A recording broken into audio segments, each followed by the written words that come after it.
शिवरात्रि पर भगवान शिव पार्वती की शादी हुई थी, इसलिए इस पर्व को भगवान की विवाह वर्षगांठ के रूप में मनाया जाता है। भगवान शिव से जुड़ी कई ऐसी बातें हैं जिनके बारे में आप नहीं जानते होंगे। इन कहानियों में कई रहस्य छिपे हुए हैं। आइए जानते हैं। भगवान शिव महादेव मां काली के चरणों के नीचे भी मुस्कुराते हैं। भगवान शिव क्रोध और उग्रता के प्रतीक हैं, फिर भी वह सबसे उदार रूप में हैं। ऐसा क्यों? आइए बताते हैं इसके पीछे की वजह। एक बार काली मां बहुत ज्यादा क्रुद्ध अवस्था में थीं। कोई भी देव, राक्षस और मानव उन्हें रोकने में समर्थ नहीं था। तब सभी ने मां काली को रोकने के लिए सामूहिक रूप से भगवान शिव का स्मरण किया। महाशक्ति जहां जहां कदम रखती, वहां विनाश होना निश्चित था। भगवान शिव ने भी यह अनुभव किया कि वह महाशक्ति को रोकने में समर्थ नहीं हैं। तब भगवान शिव ने भावनात्मक रास्ता चुना और उन्हें रोकने पहुंचे। भोलेनाथ मां काली के रास्ते में लेट गए। जब मां काली वहां पहुंची तो उन्होंने ध्यान नहीं दिया कि भगवान शिव वहां लेटे हुए हैं और उन्होंने शिव की छाती पर पैर रख दिया। अभी तक महाशक्ति ने जहां जहां कदम रखा था, वहां सब कुछ खत्म हो चुका था। लेकिन यहां अपवाद हुआ। मां काली ने जैसे ही देखा कि भगवान शिव की छाती पर उनका पैर है, उनका गुस्सा शांत हो गया और वह पश्चाताप करने लगी। इस एक कहानी से हम बहुत कुछ सीख सकते हैं। यह मायने नहीं रखता है कि हमारे पास कितने संसाधन हैं और हम कितने शक्तिशाली हैं। कई बार ऐसे मौके आते हैं जब हमें सोच समझकर परिस्थितियों को संभालना पड़ता है। हर मुश्किल का हल निकाला जा सकता है अगर सूझबूझ से फैसला लिया जाए। हम में से कुछ लोग ही जानते हैं कि भगवान शिव ने मां पार्वती की परीक्षा ली थी। पार्वती मां से विवाह करने से पहले भगवान शिव ने उनकी परीक्षा लेने की सोची।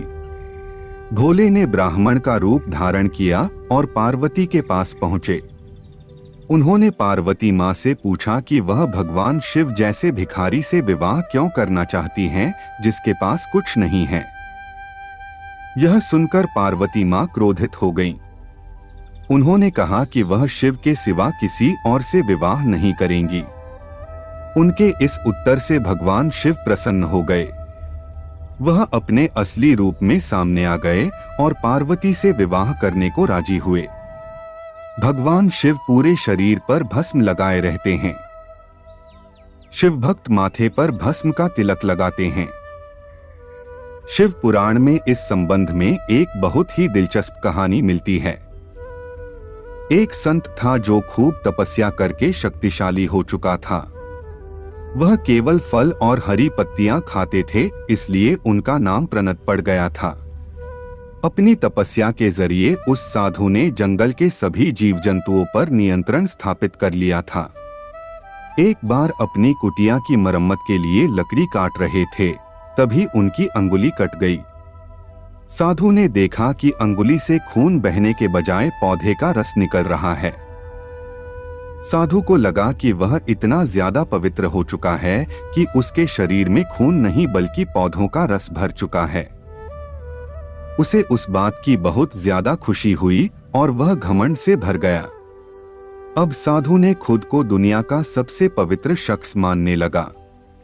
भगवान शिव ने जब यह देखा तो उन्होंने एक बूढ़े का रूप धारण किया और वहां पहुंचे। बूढ़े व्यक्ति के भेष में छिपे भगवान शिव ने साधु से पूछा कि वह इतना खुश क्यों है। साधु ने वजह बता दी। सब बात जानकर उससे पूछा कि ये पौधों और फलों का रस ही तो है, लेकिन जब पेड़ पौधे जल जाते हैं तो वह भी राख बन जाते हैं। अंत में केवल राख ही शेष रह जाती है। बूढ़े व्यक्ति का रूप धारण करे शिव ने तुरंत अपनी अंगुली काटकर दिखाई और उससे राख निकली। साधु को एहसास हो गया कि उनके सामने स्वयं भगवान खड़े हैं। साधु ने अपनी अज्ञानता के लिए क्षमा मांगी। ऐसा कहा जाता है कि तब से ही भगवान शिव अपने शरीर पर भस्म लगाने लगे ताकि उनके भक्त इस बात को हमेशा याद रहें। शारीरिक सौंदर्य का अहंकार ना करें, बल्कि अंतिम सत्य को याद रखें। भगवान विष्णु के हाथों में हमेशा सुदर्शन चक्र सुशोभित रहता है। यह सुदर्शन चक्र भगवान शिव ने ही भगवान विष्णु को दिया था। एक बार भगवान विष्णु शिव की आराधना कर रहे थे। विष्णु देवता ने भोलेनाथ को प्रसन्न करने के लिए हजारों कमल बिछा रखे थे। भगवान शिव यह देखना चाहते थे कि भगवान विष्णु की भक्ति में कितनी तत्परता है, इसलिए उन्होंने एक कमल उठा लिया। भगवान विष्णु सहस्त्र नाम लेते हुए शिवलिंग पर हर बार कमल का फूल चढ़ा रहे थे। जब विष्णु 1000वां नाम ले रहे थे तो उन्होंने पाया कि शिवलिंग पर अर्पित करने के लिए कोई भी फूल शेष नहीं रह गया है। तब भगवान विष्णु ने अपनी आंख निकालकर शिव को अर्पित कर दी। भगवान विष्णु को कमलनयन कहा गया है, इसलिए कमल के फूल के बजाय उन्होंने अपना नेत्र अर्पित कर दिया।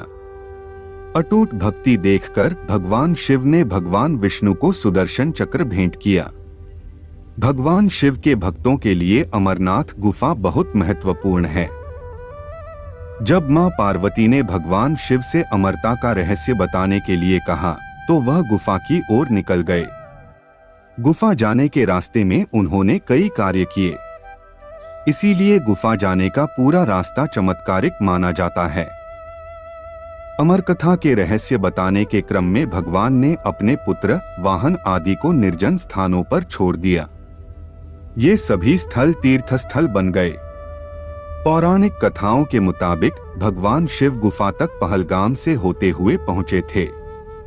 दोस्तों, अगर वीडियो से सही जानकारी मिली है तो लाइक जरूर कर दो। चैनल पर नए हो तो सब्सक्राइब जरूर कर लो। आपका कीमती समय देने के लिए धन्यवाद। मिलते हैं अगले वीडियो में।